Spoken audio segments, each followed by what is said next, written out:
Hello everyone, welcome to स्वरूप classes YouTube channel. Start करते हैं क्वेश्चन नंबर 16 के साथ, फिजिकल केमिस्ट्री पीवाईक्यू। सो ये क्वेश्चन है इक्विलिब्रियम का, आप कह सकते हैं।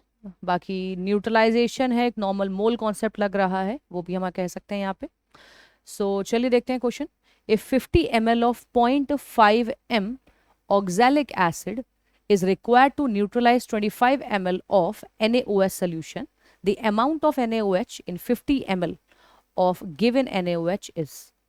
तो क्वेश्चन पढ़ के हमें ये समझ में आ रहा है कि क्वेश्चन न्यूट्रलाइजेशन का है, और न्यूट्रलाइजेशन के लिए हम इक्वेशन पढ़ते हैं एक जो हमेशा ही ट्रू होती है।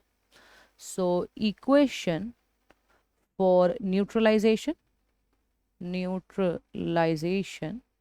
सो न्यूट्रलाइजेशन के लिए जो हम रिएक्शन यूज क्या कहते हैं इक्वेशन यूज कर सकते हैं वो होता है N1V1 is equal to N2V2। N1V1 इक्वल टू N2V2 इक्वेशन कभी गलत नहीं होती है, बट हाँ अगर आप ये मोलैरिटी के टर्म में लेंगे तो वो कुछ स्पेसिफिक केस पे ही वर्क करती है, तो ये जनरल है, ये बेटर है। सेकंड, ये इक्वेशन है जो हमें यूज करनी होगी। सेकंड थिंग, हमें नॉर्मेलिटी को मोलैरिटी के टर्म में ले जाना होगा क्योंकि क्वेश्चन हमें नॉर्मेलिटी नहीं दे रहा है। सो नॉर्मेलिटी होता है molarity into an factor.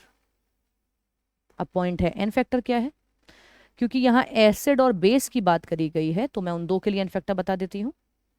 Acid का एन फैक्टर होता है नंबर ऑफ H+ आयन जो वो डोनेट कर सकता है। वहीं पे बेस के लिए एन फैक्टर होता है जितने भी OH- आयन, यहाँ H+ आयन था तो यहाँ पे OH- आयन जो वो डोनेट कर सकता है। तो हमारे पास दो हैं, एक है ऑक्सैलिक एसिड। ऑक्सैलिक एसिड क्या होता है तो उसका फॉर्मूला मैं लिख देती हूँ, COOH then again bond COOH। यहाँ दो H+ आयन हैं जो आयनाइज हो सकते हैं, तो यहाँ एन फैक्टर हो जाएगा 2।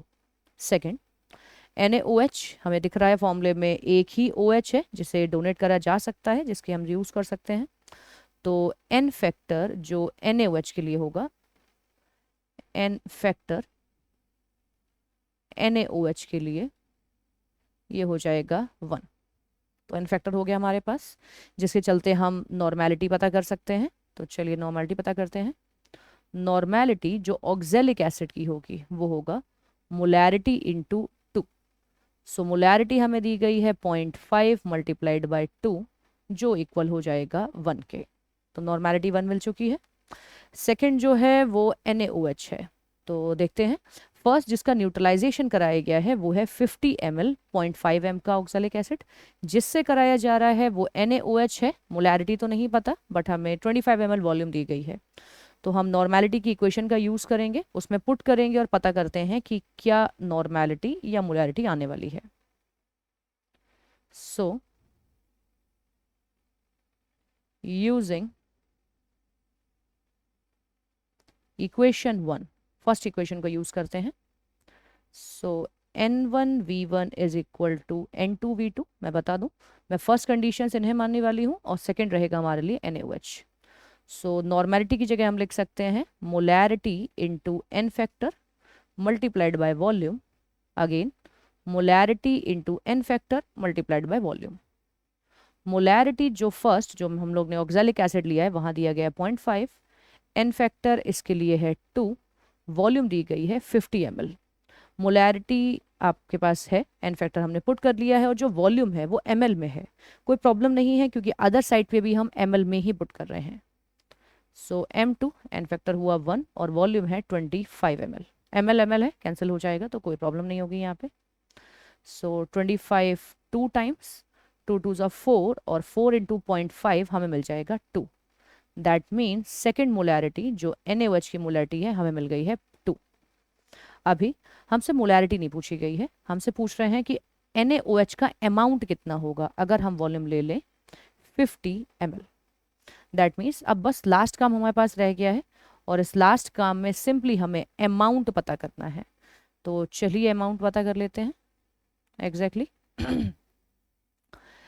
मोलैरिटी इज इक्वल टू जो हम फॉर्मूला नॉर्मली यूज करते हैं वो होता है मोल्स डिवाइडेड बाय वॉल्यूम। अगर लीटर में है तो ठीक है, अगर ml में है तो हमें 1000 यहाँ पे रखना पड़ेगा। सो मोलैरिटी मिल चुकी है 2, मोल्स अननोन है हमारे लिए, वॉल्यूम 50 ml दी गई है और यहाँ पे जो है 1000 फॉर्मूले का है। यहाँ से हम n निकाल सकते हैं, तो n की वैल्यू पता करते हैं, इसे शिफ्ट कर लेंगे 2 × 50 डिवाइडेड बाय 1000, इसे कैंसिल करके हमें मिल जाएगा 1/10 और मोल्स हो जाएंगे 0.1। ध्यान रखिएगा ये मोल्स सॉल्यूट के होते हैं और सॉल्यूट है हमारे पास NaOH। तो मोल्स ऑफ NaOH मिल गया है। लास्ट थिंग हमें अमाउंट चाहिए, that means mass in gram. So mass of NaOH, मोल से मास निकालने का फॉर्मूला होता है moles into molar mass. NaOH का मोलर मास 40 होता है, अगर चाहें तो आप कैलकुलेट भी कर सकते हैं। NaOH, sodium 23, oxygen 16, hydrogen 1, then it sum up to 40। So mole है 0.1, मास है 40, ये टोटल कैलकुलेट करके आ जाएगा 4 ग्राम। 1 प्लेस वैल्यू है, 1 डिजिट वैल्यू है और यही हमें क्वेश्चन में पूछा भी गया है। So answer is 4। So thank you for watching.